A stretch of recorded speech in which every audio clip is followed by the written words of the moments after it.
जिनको पाकिस्तान का प्रेम हो वह मुझे सूची दे दे, मैं उनकी जाने की व्यवस्था कर दूंगा। योगी जी की बात याद रखना, बटोगे तो कटोगे, एक रहोगे तो नेक रहोगे। तमाचा आपने लगवाया था, कहते हैं वो आपकी पार्टी का व्यक्ति था। देखिए नहीं वो तो बात नहीं, तमाचा तो मैंने नहीं लगवाया, निकल ही गया। तमाचा मैंने नहीं लगवाया। मैं कभी हिंसा में विश्वास नहीं रखता। आप तो समझ जाता है दूसरा पक्ष समझता है, क्योंकि उनको ये पता है काम कौन आएगा। दिल्ली दंगों का दोषी कौन आपकी नज़र में? दिल्ली दंगों का दोषी ताहिर हुसैन, आम आदमी पार्टी। आपके आसपास तो मोहल्ला क्लिनिक भी हैं बहुत सारे, वहाँ सुविधा नहीं है क्या? आप बताइए, वर्ल्ड क्लास मोहल्ला क्लिनिक बताते हैं अरविंद केजरीवाल, वर्ल्ड क्लास। वो थर्ड क्लास भी नहीं था। क्रेडिट तो आप ले रहे थे सिग्नेचर ब्रिज पे। सिग्नेचर ब्रिज का जो ब्रिज है वो साहिब सिंह वर्मा जी के समय डला, शीला दीक्षित जी ने उसको आगे बढ़ाया और बहुत लंबे होने के कारण उसकी कॉस्ट भी बढ़ती चली गई। केजरीवाल जी का तो उसमें दाना भी नहीं लगा। तो ये पीड़ा होती है जब कोई व्यक्ति आपके बड़े नेता को और सांसद को धक्का मार देता है, तो ये अजय महावर का दिल भी इतना दुखता है जितना बाकी कार्यकर्ताओं का दुख। निश्चित रूप से मैं वहाँ मौजूद था और हम भिड़ गए थे पूरी तरह से, लेकिन भगवान के घर में देर है अंधेर नहीं। तो विपक्ष यही कहता है आप डरा के जेल में डलवा देते हो लोगों को। नहीं, आगे कहता है एजेंसी छोड़ देते हैं। ये कर्मों का फल है। विपक्ष कुछ भी कहे, कानून है ना। पहले तो बड़े पोलाइट हुआ करते थे, आप विधानसभा जाते हुए एक फ्लाईओवर पे गाड़ी रोक के शायरी भी डाल देते थे फोटो के साथ। इतने एग्रेसिव कहाँ से हो गए और कैसे हो गए? ये क्या हालातों ने कर दिया?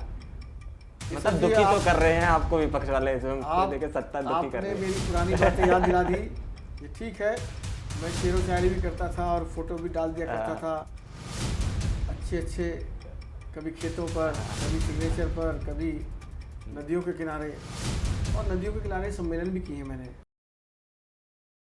नमस्कार, आप देख रहे हैं द न्यूज़ 15 और मैं हूं आपके साथ केशव पांचाल। अभी कुछ समय बाद दिल्ली में आपको चुनाव देखने को मिलेंगे, तो लिहाजा ये तय है कि इस बार के चुनावी समीकरण क्या साबित होंगे, इसकी हम लगातार आपको एक कवरेज दिखा रहे हैं। इसके साथ ही हम जानना चाहते हैं कि आपका प्रतिनिधि जिस पर आप भरोसा आपने 5 साल किया या आने वाले 5 सालों में करेंगे, कि उसकी ज़मीनी हकीकत क्या है। इसके साथ ही उनकी निजी ज़िंदगी पर भी एक नज़र डालेंगे कि आखिरकार उनका सफ़र कितने संघर्षों से भरा रहा। आज इसी कड़ी में हमारे साथ मौजूद हैं जो गोंडा से आते हैं और बीजेपी की सीट से विधायक हैं, बीजेपी के बड़े मजबूत चेहरे और गिने चुने विधायकों में से एक अजय महावर जी। आपका बहुत बहुत स्वागत है। आपका इंटरव्यू इस वजह से भी खास हो जाता है कि आपने बीजेपी को ये सीट उस वक्त दी जब CA NRC को लेकर आपके चारों तरफ कहीं गोंडा की बात, तो एक बड़ा ज़बरदस्त माहौल आपके खिलाफ था। आपके खिलाफ के साथ साथ बीजेपी के बड़ा एक खिलाफ था, तो उस समय बड़ा संघर्ष था बीजेपी के लिए। और सबसे खास ये इस वजह से हो जाता है कि आप वो विधायक हैं जिसका प्रचार खुद गृह मंत्री करने आए थे, तो उस समय बड़ा मुश्किल था ये सफ़र। आपको लगा था कि यहाँ तक तय हो जाएगा? हाँ, अब तो वो 4.5 साल से ज़्यादा समय हो गया इस बात को, लेकिन संघर्ष जितना बड़ा था, जीत उससे भी बड़ी थी। और भाजपा विधायक दल में लगभग 58% वोट के साथ 28,370 की सबसे बड़ी जीत हासिल हुई।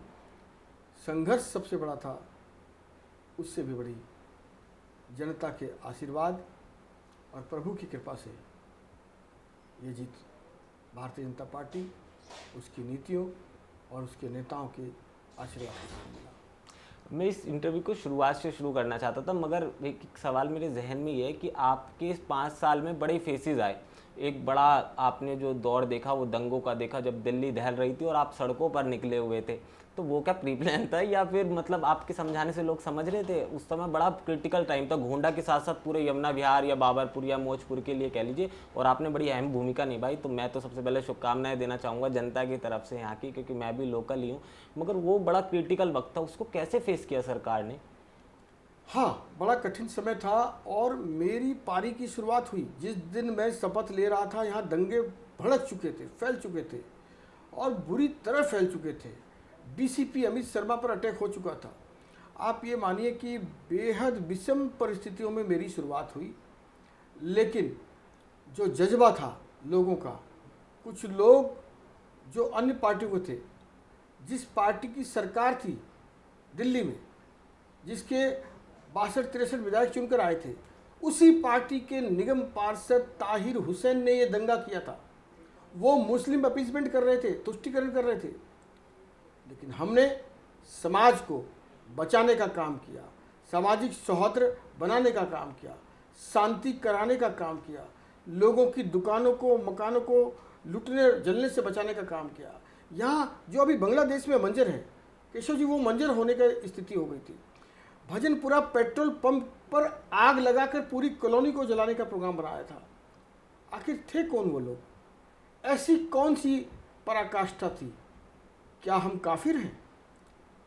बहुसंख्यक होने के बाद भी अल्पसंख्यकों को इज्जत के साथ रखते हैं। मेरे पूरे ब्लॉक में सिर्फ एक मुस्लिम परिवार था, मेरी गली के पीछे, वो सुरक्षित रहा। क्यों? क्योंकि हिंदू सहिष्णु है, हिंदू सबको साथ लेके चलता है। ये CAA के कारण जो दंगा हुआ, वो दंगा होना नहीं चाहिए था। मैं अब भी जिम्मेदारी से कहता हूँ, जिसको पाकिस्तान का प्रेम हो वह मुझे सूची दे दें, मैं उनकी जाने की व्यवस्था कर दूंगा। ये मेरी जिम्मेदारी है कि मैं कैसे करूंगा। मैं उनके पाकिस्तान जाने की चिंता कर दूं, चिंता वो ना करें, मैं व्यवस्था करा दूंगा। अगर भारत से प्रेम है तो मिलकर रहना सीखना होगा, वसुधैव कुटुंबकम में रहना होगा, सबके धर्मों का आदर करना होगा, सबको सम्मान के साथ। अगर सरकार भी कोई पॉलिसी लाती है, अगर आदरणीय प्रधानमंत्री नरेंद्र मोदी जी कहते हैं सबका साथ, सबका विकास, सबका विश्वास, सबका प्रयास, तो करते हैं। पानी लेकर आते, सड़क लेकर आते, प्रधानमंत्री आवास योजना लेकर आते, आयुष्मान से हेल्थ कार्ड देते, तो सबको देते हैं। धर्म देखकर नहीं देते, जाति देखकर नहीं देते। तो आप लोग, जिन लोगों ने ये दंगा फैलाया, जिस पार्टी ने दंगा फैलाया, उस पर प्रश्न खड़ा होता है। लेकिन मेरा हिंदू समाज, ये सनातनी, अपनी रक्षा के लिए तो खड़ा हुआ, लेकिन उसने कभी भी दंगा करने का प्रयास नहीं किया। और मैंने उनको साथ लेकर के, उनको मना करके, उनको समझा करके, दोनों ही पक्षों के साथ बैठ करके शांति स्थापित करने में एक छोटी सी गिलहरी वाली भूमिका निभाने का प्रयास किया। हाँ, आप तो जब जिलाध्यक्ष हुआ करते थे बड़े पोलाइट नेचर के हुआ करते थे, ये विधानसभा में पहुंच के इतने एग्रेसिव कैसे हो गए आप? अब तो बड़े दहाड़ते और सीधा और भाव में क्या बोल जाते हो पाकिस्तान। आपका इलाका जहां आप रहते हो बड़ा पोर्श इलाका है, मगर जो आपकी विधानसभा है उसमें कई मुस्लिम बहुल इलाके भी आते हैं, तो आपको डर नहीं लगता कि दंगों में तो बड़े ज़बरदस्त तरीके से घूम रहे, तो उस समय था थोड़ा सा डर? देखिए, प्रभु के आशीर्वाद से मेरे अंदर फियर फैक्टर कभी भी नहीं रहा। रात को 2 बजे मेरे दलित भाई विनोद की हत्या गली नंबर 1 ब्रह्मपुरी में होती है, और मैं यहाँ यमुना विहार से चल पड़ता हूँ, पीछे कारवां बन जाता है। DCP साहब ने कहा सर खतरा है। मैंने कहा मैं खतरों का खिलाड़ी हूँ, मेरा भाई की हत्या हो गई वहाँ, मैं नहीं रुक सकता। मैं वहाँ गया, परिवार को सांत्वना दी। एक पक्ष जो आहत था, पीड़ित था, जिसकी हत्या हुई थी, उनको संभालने का काम किया, ढांढस देने का काम किया। तो दूसरी पक्ष को कहीं समझाना था तो समझाने का प्रयास किया, और कहीं धमकाना था तो धमकाने का भी प्रयास किया। आपसे समझ जाता है दूसरा पक्ष?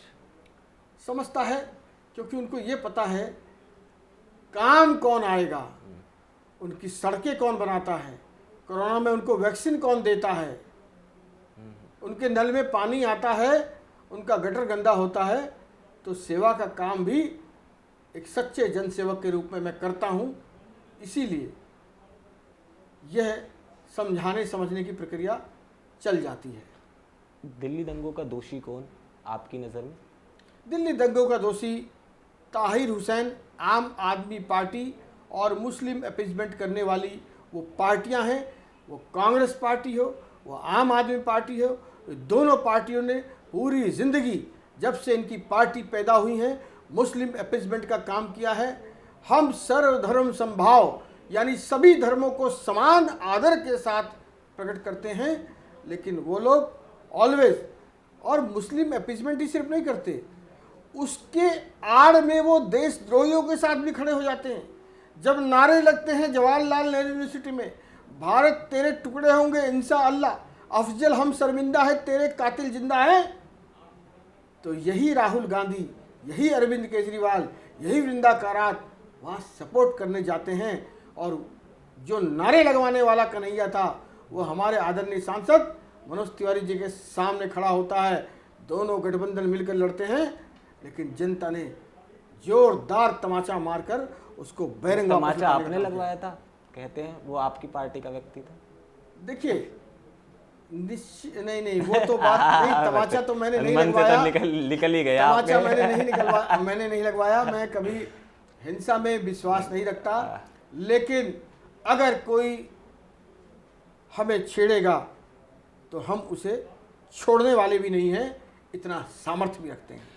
अब उन परिवारों से लगातार आप मिलते तो होंगे जो दिल्ली दंगों में बड़े ज़्यादा प्रभावित हुए, अब उनके क्या हालात हैं, अब ज़मीनी हकीकत क्या है? अब दिल्ली की, अगर ईस्ट दिल्ली की बात की जाए, आप तो क्योंकि घर घर जाते हो और सारे लोगों से मिलते हो, अब हालात पूरी तरह सुधर गए हैं? भविष्य में ऐसी कोई चीज़ नहीं होगी? देखिए, दंगों के दंश से तो ये क्षेत्र निकल गया है, पर उसकी जो कालिक है वो आज तक दिलों में है। कितने लोगों की हत्या हो गई, कितने परिवार बर्बाद हो गए, कुछ घायल हो गए। हमने कोशिश की सबकी मरहम पट्टी करें। कुछ पार्टियां सिर्फ इमदाद कर रही थी, हमने मदद करने का भी काम किया। हमने उन परिवारों की बच्चों की फीस कैसे जाए, कैसे उनको किचन का खर्चा वहन हो, किसी गरीब के पास जो निर्दोष है अगर वकील नहीं है, उसकी जमानत का इंतजाम नहीं है, तो वो सब भी एक प्रयास समाज के माध्यम से हुआ है ताकि उनके जख्मों पर मरहम लग सके, समाज में शांति लौट सके और सब लोग ठीक प्रकार से आदर करते हुए एक दूसरे का रह सके। एक आखिरी सवाल इसी वाले दंगों के मुद्दों से रिलेट, उसके बाद फिर हम आगे बढ़ेंगे। आपको ऐसा लगता है कि कई निर्दोष लोग अभी भी जेलों में हैं दंगों से लेके? कुछ एक हो सकते हैं, लेकिन मुझे लगता है 99% लोग निर्दोष जो थे वो बाहर आ चुके हैं, और जिनके पास डायरेक्ट एविडेंस थे जिनके खिलाफ, वो किसी भी धर्म के हों, किसी भी समुदाय को हों, किसी भी पक्ष के हों, उन पर कुछ लोगों को अभी अंदर हैं और अभी ट्रायल चल रहा है। दंगे जैसे ही खत्म हुए उसके बाद एक मुसीबत आपके सामने दोबारा आ जाती है, कोरोना की। उस वक्त फिर क्रिटिकल वक्त होता है और फिर आप मतलब शेर बनकर कह लीजिए खामखा कि आप कहते हैं जिस वक्त सब घरों में बनते हैं आप फिर सड़कों पे दिखाई देते हैं और खाना बांटते हुए हम आपकी सोशल मीडिया पे तस्वीर देखते हैं। तो ये शुरुआत से ही है या फिर आप उस टाइम पॉलिटिकल रंग दे रहे थे इन सारी चीज़ों का? देखिए, पॉलिटिकल रंग में इसमें क्या दूंगा, उसमें तो सेवा का भाव था। भारतीय जनता पार्टी वैसे भी मानती है nation first, party second, self last. सेवा ही संकल्प मेरा व्रत है, सबका सम्मान, सबका काम करना मेरा व्रत है। उस समय जब कोई बालक मुझे फ़ोन करता था, अंकल डैडी नहीं रहे, निगम बोध घाट पर हूँ, 14 घंटे की वेटिंग लिस्ट हो, अंकल मैं भी मर जाऊँगा, मेरी बहन की शादी करनी, जल्दी करा दो। दिल रोता था। 14 घंटे हम लोग ऑफिस में काम करते थे।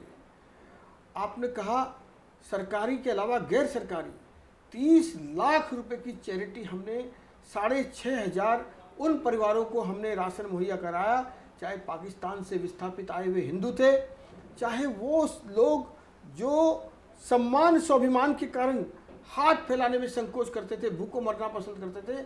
ऐसे मेरे कार्यकर्ताओं के माध्यम से 6,500 लोगों की लिस्टिंग करके हमने उनके घरों में पहुंचाया भोजन। हमने सफाई कर्मचारियों का अलग ध्यान रखा, हमने थर्ड जेंडर का अलग ध्यान रखा, हमने अंबिका पैलेस में सारे 158 मेरे दिव्यांग भाई बहन हैं इस विधानसभा में, उनको बुलाकर उनको अलग से ध्यान रखा। फिर हमने मंदिर में चढ़ावा नहीं आ रहा था, मंदिर भी बंद हो गए थे केशव जी, बड़ा क्रिटिकल तो सारे पुजारियों को अरविंद नगर के शिव मंदिर में बुला करके उनका भी ध्यान रखा। हमने सेगमेंट वाइज चिंता की, और इतना ही नहीं, पूरे दिल्ली की नहीं पूरे देश का पहला विधायक था अजय महावर, पहली विधानसभा थी गोंडा विधानसभा, ऑक्सीमीटर नहीं मिल रहा था, 3-3 हज़ार में ब्लैक मिलता था। मैंने अपने इस कार्यालय से 2000 ऑक्सीमीटर फ्री ऑफ कॉस्ट दिए, वेपोराइजर मशीन के साथ दिए उसको। हम कहते थे कोरोना का टेस्ट कराइए, पॉजिटिव हो या नेगेटिव आइए, हम आपको ऑक्सीमीटर देंगे, और हमने देने का संकल्प पूरा किया। तो ठीक है, वो एक सेवा का भाव था, और करते करते मैं भी कोरोना पीड़ित हो गया। 10 दिन जिंदगी और मौत के बीच में झूल करके, और जनता के आशीर्वाद से, प्रभु की कृपा से, आप लोगों के प्यार से मैं वापस आज आपके बीच में बैठा हूँ। नहीं बिल्कुल, और उस टाइम हमने देखा और सोशल मीडिया पे मैंने देखा कि हर जिले के, मुझे लगता है कार्यकर्ता समेत जो आम नागरिक हैं उनकी, मतलब आपकी तस्वीर लगा के उस समय दुआएं मांगी जा रही थी पूरी विधानसभा में। मैं ये जानना चाह रहा था कि आप तो चलो ठीक है, पॉलिटिकल व्यक्ति हो, सारी चीज़ें उतरना पड़ता है, मजबूरी है, मगर परिवार का साथ मिलता है? क्योंकि उस समय तो बहुत ज़्यादा क्रिटिकल वक्त था, और मेरे को लगता है आप वो तस्वीर हम देखते थे, आपके दोनों दरवाजे खुले होते थे, यहाँ टेबल लगी होती थी, आप भोजन बांट रहे होते थे, तो परिवार नहीं कहता था कि दूसरे व्यक्ति से करवा लो, आपके पास तो दुनिया भर के कार्यकर्ता हैं, दुनिया भर के लोग हैं? दरअसल क्या हुआ कि परिवार भी मेरा पूरा कोरोना संक्रमित हाँ, हो वो गया। मैंने वो देखा इसी था। कारण हो गया, क्योंकि मैं खुद कोरोना संक्रमित हो गया था। लेकिन परिवार के अंदर भी सेवा भाव है। मुझे सिर्फ अपने माँ बाप, जो मेरे बूढ़े माँ बाप हैं, उनकी आयु उस समय भी 82-83 वर्ष की थी, सिर्फ उनकी चिंता थी। तो किसी प्रकार से मेरा पत्नी, मेरा छोटा भाई, उसकी पत्नी, सब कोरोना संक्रमित हो गए। आपको अगर 30 सेकंड में एक बात बताऊं कि रात को 2 बजे मेरा एक कार्यकर्ता आता है, मेरी घंटी बजती है, मैं नीचे आता हूँ। प्रसव से उसकी छोटे भाई की पत्नी प्रसव पीड़ा में थी और कोरोना पॉजिटिव हो गई थी। जिस हॉस्पिटल में उसको जाना था, उस हॉस्पिटल ने लेने से मना कर दिया। मैं रात को 2 बजे आया, उसको सांत्वना दी, डीएम, एसडीएम, सीडीएमओ सबको फ़ोन किया। रात को 2 बजे किसी का फ़ोन नहीं उठ पाया। हॉस्पिटल्स में फ़ोन किए, अपने जान पहचान के हॉस्पिटल में फ़ोन करके, मिन्नतें करके मैंने कहा इसकी 2-2 ज़िंदगियाँ चली जाएंगी। मैंने हॉस्पिटलाइज कराया और वो 4 बजे बच्चा पैदा हो गया। 2 ज़िंदगी बचाने का जो सुकून था ना, वो उसी का, वहीं से मैं कोरोना पॉजिटिव हुआ। लेकिन वो 2 ज़िंदगियाँ जो बचाई, भगवान ने आशीर्वाद देके मुझे भी बचाया। ये उस टाइम आप मानते हैं कि दिल्ली सरकार के इस हॉस्पिटल्स की भी पोल खुली?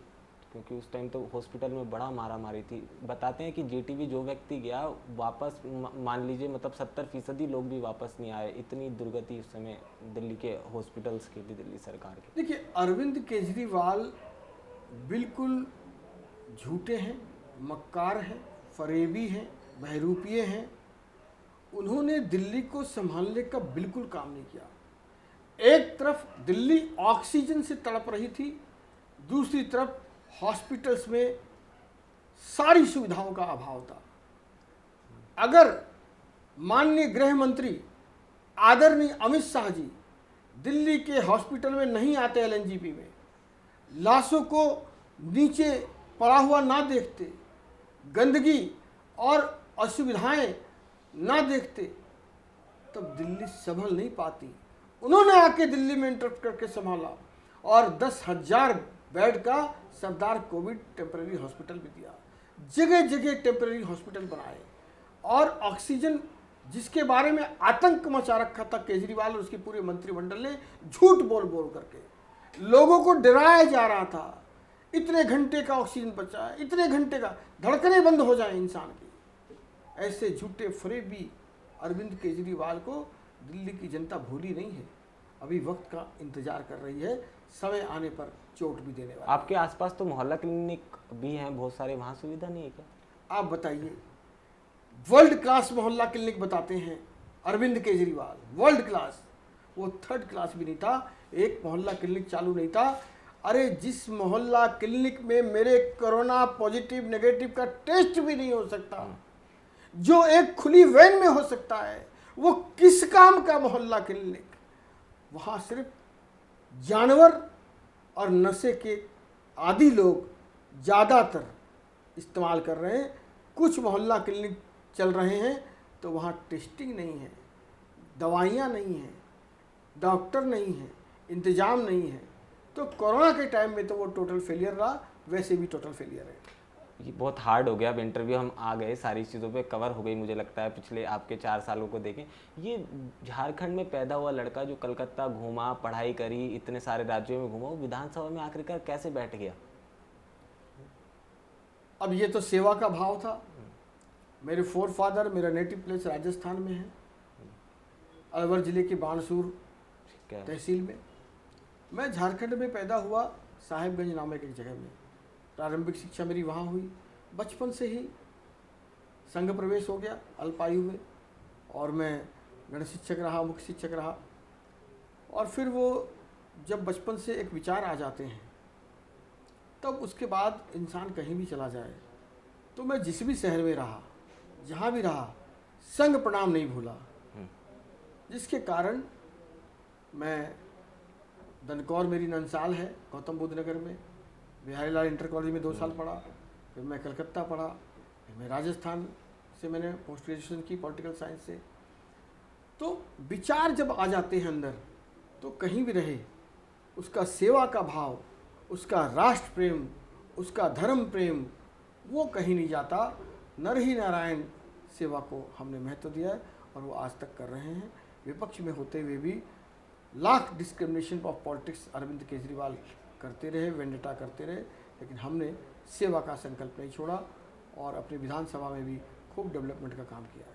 हमने जब आपको देखा, जब आप अध्यक्ष हुआ करते थे जिले के, और उस समय आपने ज़बरदस्त कार्य करे, उसमें कोई दो राय नहीं है। और ऐसा मतलब उस समय जब विधानसभा के चुनाव चल रहे थे, तो पता नहीं आपका नाम दूर से दूर तक नहीं था, आप एकदम से उभर के आया वो नाम। मतलब शुरुआत में वो चर्चा नहीं थी, और शीर्ष नेतृत्व ने आप पे विश्वास दिखाया, भरोसा दिखाया, और आपके साथ की बहुत सारे लोग उस समय दौड़ में थे, तो उन सबको पीछे भी करा। मैं ये जानना चाह रहा था कि जो आप पे एक समय बड़ा विश्वास पात्र लोग हुआ करते थे, और आपके यहीं के लोग जो कार्यकर्ता जो आपकी कदम से कदम मिला के चलते थे, आपको लगता है कि आपके विधायक बनने के बाद वो सब कुछ छूटा है आपसे, कुछ लोग छूटे हैं? देखिए, सफ़र लंबा होता है तो कुछ थक के बैठ जाते हैं, कुछ राह बदल लेते हैं, कुछ की मंजिलें बदल जाती हैं, कुछ की महत्वाकांक्षाएँ बढ़ जाती हैं। तो सफ़र में अनेक साथी आते भी हैं, लेकिन ज़्यादातर साथी आज तक साथ हैं। कुछ तो छूटे हैं, और उसकी पीड़ा भी है मुझे। मैं तो सबको साथ लेके चलना चाहता हूँ। मतलब कुछ छूटे, आप मान रहे हैं इस बात को? हाँ, कुछ छूटे हैं। हमेशा ऐसा होता ही है राह में, और ये तो संसार है, ऐसे ही चलता है। लेकिन हाँ, मैं सबको साथ लेके चलना चाहता हूँ। अब रही बात, नेतृत्व ने विश्वास जताया, ये अच्छी बात है। मैं तो सदैव संगठन का काम करने वाला ही व्यक्ति रहा। I am man of organisation. लेकिन पार्टी ने मुझे विश्वास दिलाया, तो अधिकतम मतों से जीत कर भी दिखाया। और जो सबसे बेस्ट एनजीओ है, और जो इंटरनेशनल रूप से सर्वे करती है, उसने दिल्ली का सर्वे में 2 बार विपक्ष में रहते हुए भी मुझे बेस्ट विधायक का अवार्ड दिया। यह भी एक बड़ी बात थी। विधानसभा में क्वेश्चन उठाना हो, अपने क्षेत्रवासियों की समस्याओं को उठाना हो, बात रखनी हो, फंड लगाना हो, लोगों के बीच में रहना हो, सुख दुख में शामिल होना हो, डेवलपमेंट करना हो, और कोरोना और दंगे, जो 2 विषम परिस्थितियों से मेरी शुरुआत हुई, जो 70 साल में कभी नहीं हुई थी, उसमें भी मैं सफल रहा अपने क्षेत्र को संभालने में। ये प्रभु की बड़ी कोई असीम कृपा थी, मेरे साथियों का साथ था, मेरे माँ बाप का आशीर्वाद था। ये जाम की बड़ी समस्या है। हम आते हैं, जैसे मैं भी रहता हूँ, तो निकलते बढ़ते इतनी गाड़ियाँ हैं, और सब मतलब कह लिए सामर्थ्यवान व्यक्ति आप जहाँ रह रहे हो वहाँ रहते हैं, सब एक घर में गाड़ी आपको 1-2 ज़रूर मिल जाएंगी, मगर उनकी व्यवस्था कहीं नहीं है, और बड़ी तकलीफ़ होती है। रोड पे फिर जाम लग की स्थिति होती है, तो उससे बड़ी परेशानी है। उसके लिए आपके पास कोई प्लान वगैरह है कोई मास्टर प्लान? देखिए, इसमें 2 चीज़ें हैं। एक तो डेवलपमेंट वर्क, जो जाम की बात की है आपने। मेरी विधानसभा की मुख्य 3 मार्ग हैं, तीनों पर काम चल रहा है, मेट्रो, नेशनल हाईवे का। तो उस वजह से हर्डल्स हैं। इसको मैं बोलता हूँ टीथिंग प्रॉब्लम। जब बच्चा पैदा होता है, उसके बाद दांत निकलते हैं, तो उल्टी दस्त होते हैं, तो ये 6 महीने में सामान्य हो जाएगा। दूसरी बात है जाम की, पार्किंग की। सड़कों पर गाड़ियाँ खड़ी हैं, रोज़ गलियों में झगड़े हो रहे हैं। मैंने मांग की, हमारे ट्रांसपोर्ट मिनिस्टर कैलाश गहलोत जी, मैंने मांग की गोपाल राय जी से भी, उनकी मेरी बराबर की विधानसभा है। ये जो डीटीसी का बस डिपो है यमुना विहार का, ये कई एकड़ में है, और पहले यहाँ लूली लगड़ी सैकड़ों बसें खड़ी होती थी। मैंने आंदोलन किया, उसके बाद इन्होंने बाहर करके अब इसको सिर्फ बसों की पार्किंग पर, यमुना विहार से एक भी बस नहीं चलती है और उसके बाद भी सैकड़ों बसों की यह पार्किंग बनी हुई है। मैं ये कहता हूँ जब सैकड़ों बस यहाँ खड़ी होती है पार्किंग में, आप उस सैकड़ों एकड़ कई एकड़ ज़मीन पर मल्टी लेवल पार्किंग क्यों नहीं बनाते? मैंने चिट्ठी लिखी है, मैंने डिमांड की है, मैंने हाउस में सदन में रखा है विषय, और मैंने गोपाल राय जी से भी समर्थन मांगा है क्योंकि 50% फ़ायदा उनको भी होने वाला है। तो यहाँ पर अगर 5000 गाड़ियों की मल्टी लेवल पार्किंग बन जाए तो पूरा इलाके की गाड़ियाँ सड़क से उठकर पार्किंग स्लॉट में चली जाएंगी, क्षेत्र का लाभ होगा, रेवेन्यू भी जनरेट होगा और क्षेत्र खुशहाल होगा। क्रेडिट लेना हो कोई ले ले, लेकिन कम से कम समस्या का निदान तो करे। क्रेडिट तो आप ले रहे थे सिग्नेचर ब्रिज पे। देखिए, सिग्नेचर ब्रिज का जो बीज है वो साहिब सिंह वर्मा जी के समय डला था। शीला दीक्षित जी ने उसको आगे बढ़ाया और बहुत लंबे होने के कारण उसकी कॉस्ट भी बढ़ती चली गई। केजरीवाल जी का तो उसमें दाना भी नहीं लगा।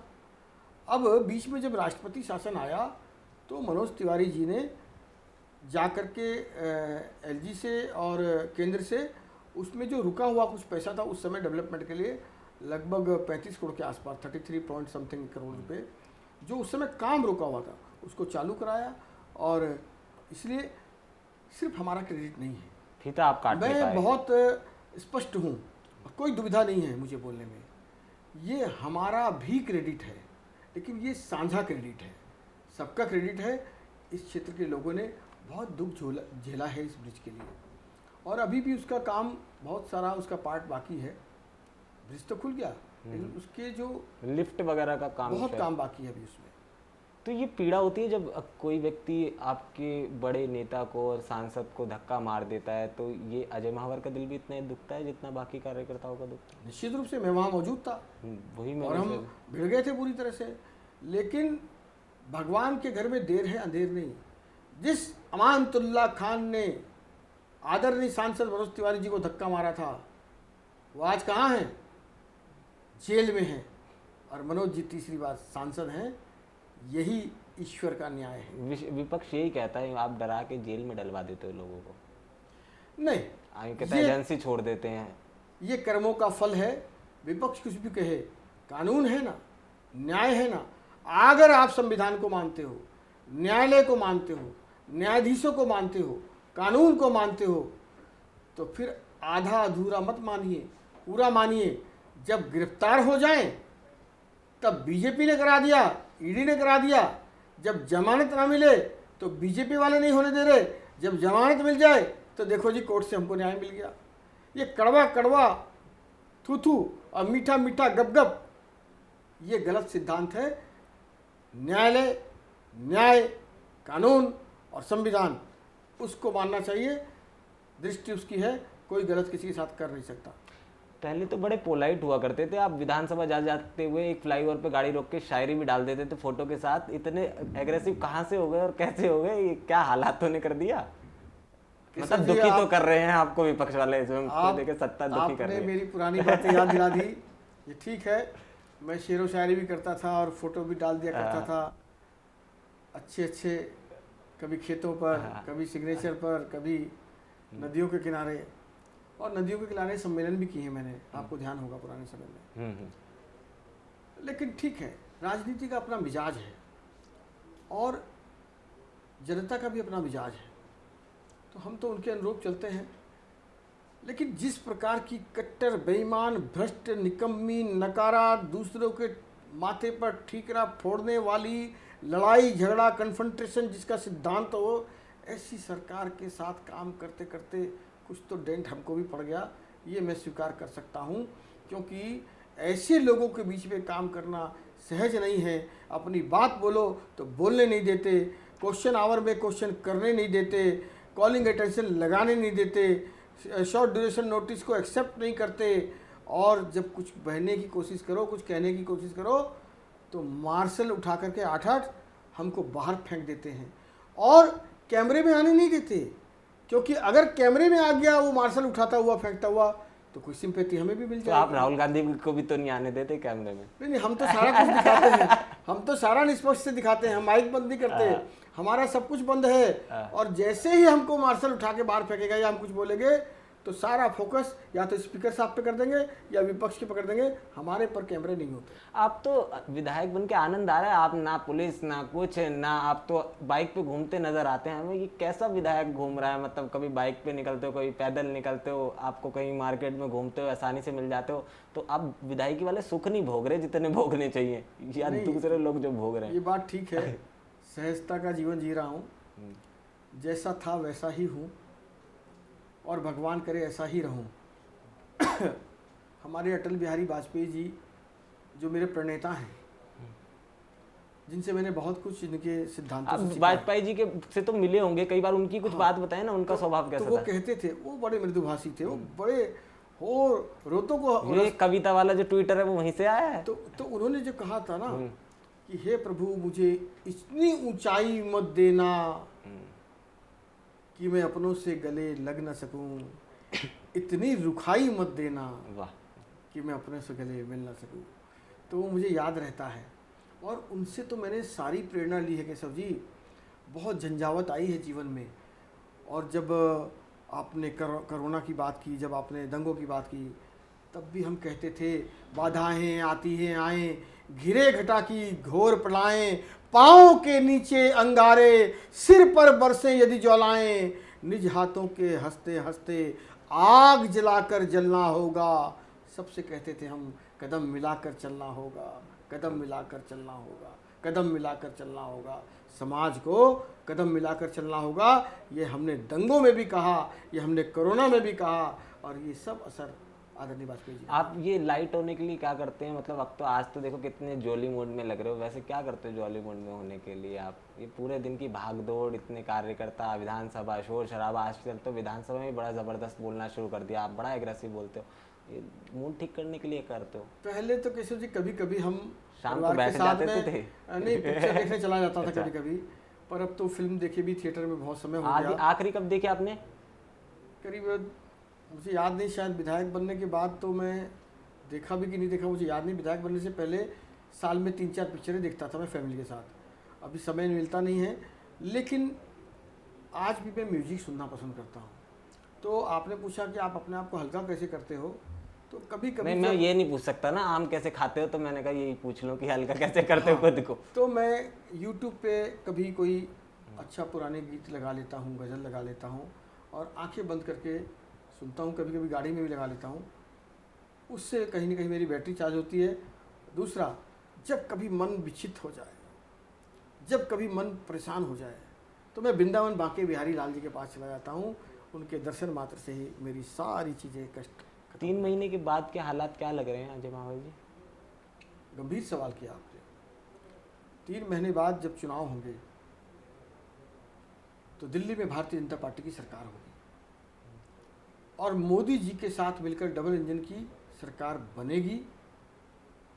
दिल्ली मोदी जी के साथ दिल्ली की सरकार चलाने के लिए मिस कर रही है। उन्होंने अरविंद केजरीवाल को बहुत भरोसे के साथ, बड़ी शानो शौकत के साथ ताजो तख्त पर बैठाया था। दिल्ली का मालिक, जिसने विधानसभा में दोनों हाथ ऐसे कर कहा था कि हम हैं दिल्ली के मालिक, उसने पूरी दिल्ली बर्बाद कर दी है। उसने दिल्ली की सारी संस्थाएं, दिल्ली जल बोर्ड हो, डीटीसी हो, शिक्षा विभाग हो, हेल्थ विभाग हो, सारे विभागों को समाप्त कर दिया, यानी कि बर्बाद कर दिया, आज कंगाल कर दिया है।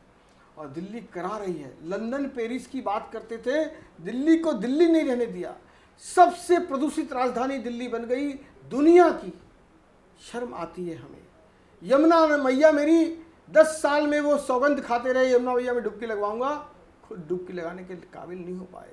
सीवर गटर साफ नहीं कर पाए, साफ पानी दे नहीं पाए, सिर्फ झांसा झांसा और सिर्फ झांसा देते रहे।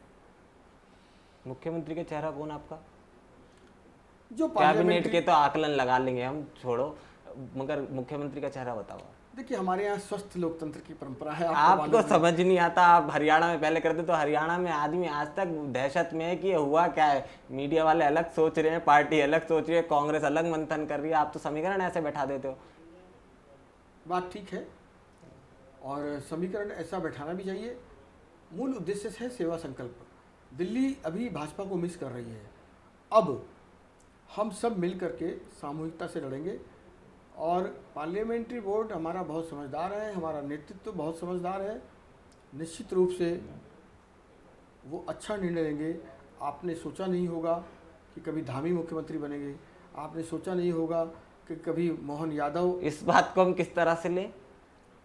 कहने का मतलब कि वो कोई ना कोई अच्छी शख्सियत को लीडरशिप जरूर देंगे, और दिल्ली मुख्यमंत्री कौन बने ये इम्पोर्टेंस नहीं है। विचारधारा क्या है, संकल्प क्या है सेवा का।